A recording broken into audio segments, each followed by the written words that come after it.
I came home early because a donor dinner collapsed before dessert. And by the time I reached our Lincoln Park townhouse, the house felt wrong. The bedroom light was still on upstairs, a warm strip under the door, and Maris's laugh reached me before I touched the handle. My own sister sounded comfortable in my room, in my house, inside the life I had trusted Bennett to protect. The door was open just enough for the truth to breathe through, and I saw his shirt on the floor beside my heels. Maris's silver bracelet, the one I gave him after her divorce, sat on my nightstand like it had earned a place there. For 1 second, nothing broke loudly. The room simply stopped pretending it was mine, and my body understood before my heart did. Bennett moved first, scrambling from the bed with panic on his face, but Maris looked straight at me before she looked ashamed. That was the detail I kept. Not the sheets or his bare shoulders, but her fear of consequence instead of shock. She was afraid of being caught, not stunned by what she had done. And that difference landed harder than any apology could. Behind me, Bennett's voice cracked into the hallway. Cora, wait. It's not what you think. But he was already too late. I had seen enough to know the first lie was not what happened in that room, but how long they thought it could stay hidden. Maris appeared behind him, wrapped in my robe, her face pale but her voice still trying to manage the damage. Please don't make this bigger than it is, she whispered. And that sentence told me exactly what she was protecting. Not me. Not our family. Not the line she had crossed with both eyes open. But the clean little future she still wanted. I walked past the framed gala photos, past the entry table where Bennett left his keys, past every polished surface that had lied with them. He followed me to the door, saying she was vulnerable. He was confused. It was a mistake. He would fix everything. I opened the front door and felt the cold Chicago air touch my face like the first honest thing all night. My phone lit up before I reached the car. His calls stacked over her message. I'm sorry. I never meant to hurt you. I sat inside the dark garage, hands locked on the wheel, staring at the word hurt until it shrank into something useless. Hurt was too small for a sister wearing my robe and a husband begging for control before begging for forgiveness. I left because silence gave me the one thing their panic could not: a clean view of what they had chosen. They thought I was walking out because I was broken, because women are supposed to collapse when betrayal finally says its name. But I was not collapsing. I was leaving them inside the evidence.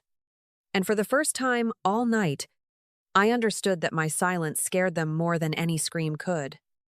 I checked into a business hotel near River North because distance was useful, but privacy mattered more. And I needed both before morning. The room was clean and quiet, and no one asked why my hands shook when I signed the receipt. I placed my purse on the desk, opened my laptop, and decided grief could wait until the numbers stopped lying. The joint account looked ordinary at first, which almost made it worse, because ordinary is where careful people hide ugly things. Grocery charges, parking fees, utilities. Then smaller expenses kept returning like fingerprints on glass. Hotel bars, valet charges, floral deposits, private dining holds. Nothing large enough to scream, but steady enough to form a trail. Bennett had not just met my sister in secret. He had used our money to make secrecy comfortable for them. I kept scrolling until the dates matched the nights he called work impossible. The nights Maris texted me about loneliness. My phone lit up beside the laptop, and Bennett wrote, "Come home. We can talk like adults." I almost answered, then saw the wording clearly, an attempt to get me back inside his version first. I opened my Ellery Events email instead, searching Maris's name with a steadiness that felt borrowed from someone colder. One vendor thread appeared, pulling the affair out of the bedroom and into the professional life I had built. A stationary vendor had followed up about Maris Ellery's private launch dinner, a phrase I had never approved or heard. Then I saw the line that made my stomach go still. Cora is aware. Bennett said she'll smooth the vendor side. Maris was not just sleeping with my husband. She was using my name like a key she had stolen. I called Della Monroe because she had catered enough of my donor dinners to know when polished wording smelled wrong. Before I finished asking, "Did Maris contact you under my name?" Her silence gave me the answer. Then Della told me Maris had requested pricing, date holds, and a soft vendor commitment. She had assumed I knew, because Maris said Bennett was handling the deposit and I would confirm once my schedule cleared. I did not tell Della about the bedroom, the robe, or Bennett chasing me through my own hallway with excuses. I only said, "Send me everything," and she understood the tone well enough not to ask twice. The emails arrived within minutes. Clean, dated, and uglier than any confession because nobody could cry their way around them. Maris had written like a woman already planning her entrance into rooms I had spent years earning honestly. Bennett had not been dragged into her crisis. He was building the bridge and charging it to our life. By sunrise, the pattern sat in front of me, because the receipts, emails, and timelines had done the speaking. The affair was no longer the whole secret. It was only the part sloppy enough to be seen through an open door. What they wanted was bigger than my marriage, and now I knew exactly where to start cutting it off. By 9 that morning, I sat across from Gwen Sterling in a Chicago office that smelled like coffee, paper, and controlled damage. Gwen did not ask whether I wanted to save my marriage, because the folder in my hands had answered. She opened receipts, vendor emails, and transfers, then looked at me without softening the room. "What assets are exposed?" landed cleaner than sympathy, because someone had finally asked the useful question. I told her about Ellery events, the joint account, Bennett's job, and Maris pushing into my vendor circle. Gwen marked dates whenever one receipt touched one email, and the pattern stopped feeling like heartbreak. Illinois is no fault, she reminded me. So the affair is not the money argument, but spending marital funds on it can be. That mattered because I did not need law to punish humiliation. I needed it to care where money went. Gwen drew the line clearly, and I understood how pain makes people lose leverage when they move too soon. I could not threaten Bennett, post anything, drain accounts, or lock him out of shared money because I was furious. I could protect passwords, preserve records, document spending, and stop anyone from using Ellery events without authorization. Then Gwen leaned back and gave me the sentence I carried all week. "Let him think you are still deciding." So I let Bennett text into silence while I worked from the hotel desk with emotion locked behind procedure. I changed passwords, downloaded statements, saved threads, and backed up everything, because one missing record could become his denial. Then I sent a notice to vendors, saying any event using my name or Ellery events required email confirmation. No scandal, no explanation, just a boundary clean enough that nobody could call it revenge. The first reply came before lunch, from a vendor who thought Maris's wording felt polished and familiar. She had requested invitations marked "hosted in partnership with Ellery events," though I had never approved any partnership. Della forwarded another chain where Bennett asked how to handle the deposit without bothering Cora yet, as if my name were furniture. That line proved they planned to use permission first and ask forgiveness after profit. By the third day, Bennett's messages changed from pleading to orders, and I knew he felt the floor moving. "Do not talk to Della before talking to me" was the closest thing to confession he sent without meaning to. People who are misunderstood ask for context. People with exposed tracks ask who else has seen the map. I saved that message, then sent it to Gwen, because documented panic becomes part of the timeline. Gwen filed paperwork and prepared protections to stop transfers while the divorce moved forward. It was not a magic freeze on his life, which made it stronger because every request matched records already in order.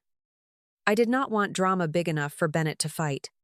I wanted facts tight enough that fighting made him look worse. By Sunday, every door he thought was open had a quiet lock. And I finally texted him, "We need to talk."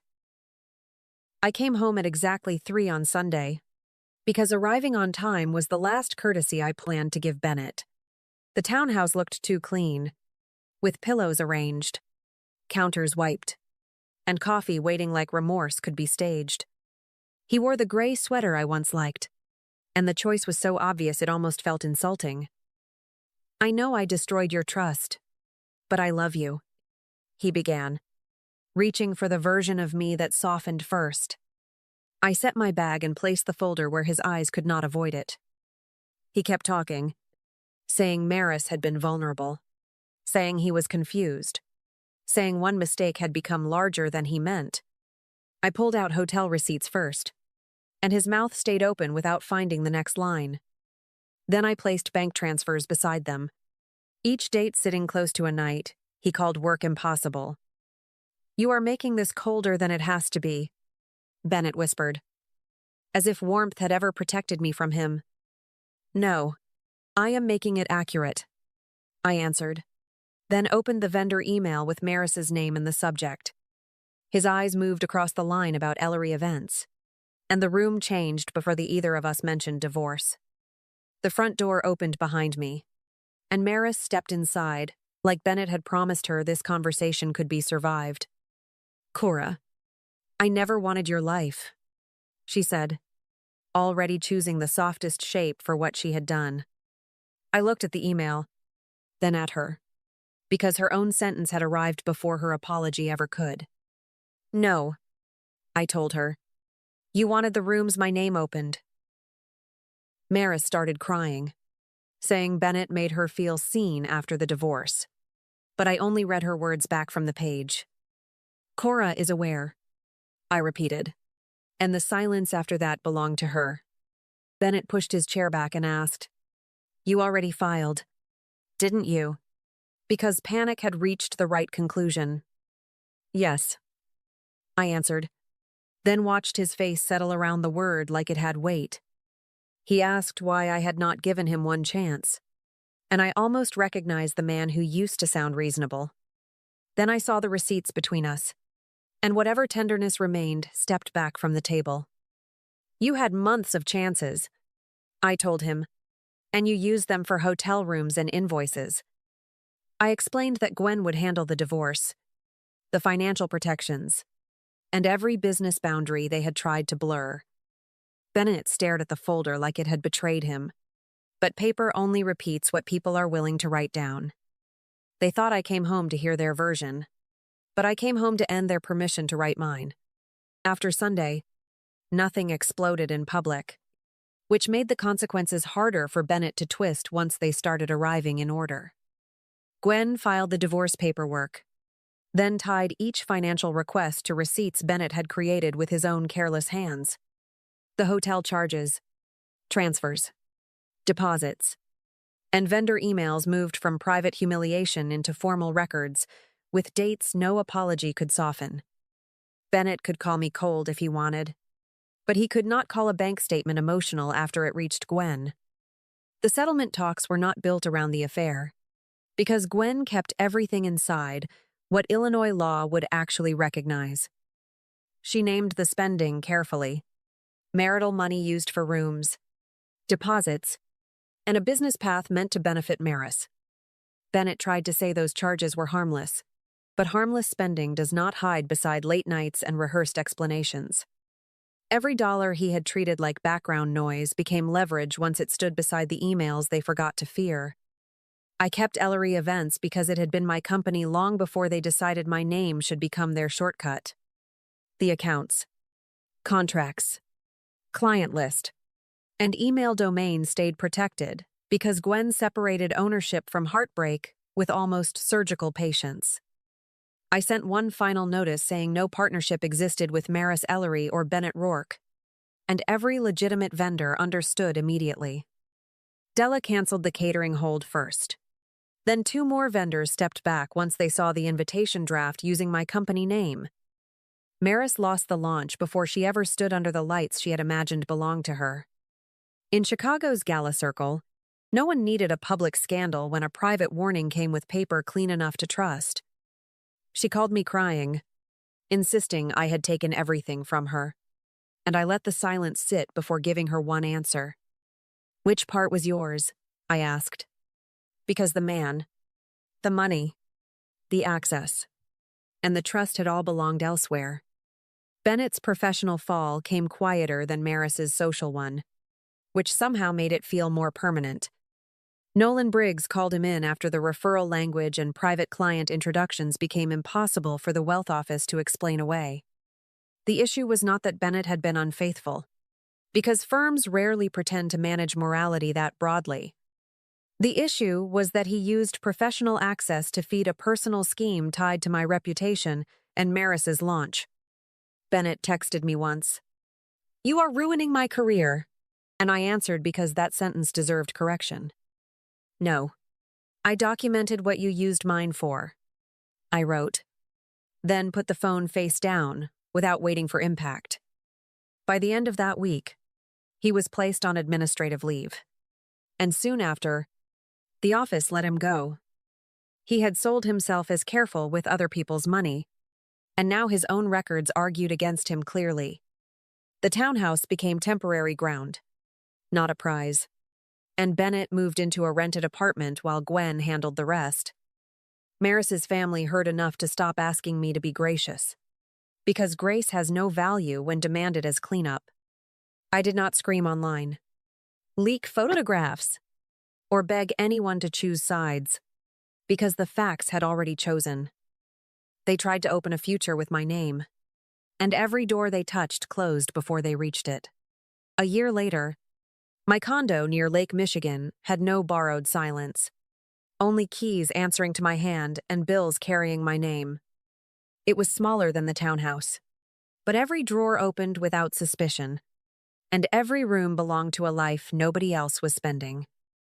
Ellery events survived because clients remembered what I protected, not the mess Bennett and Maris tried to drag through my reputation. Della still catered my best dinners, and when vendors said my name now, they meant the woman who handled disaster cleanly.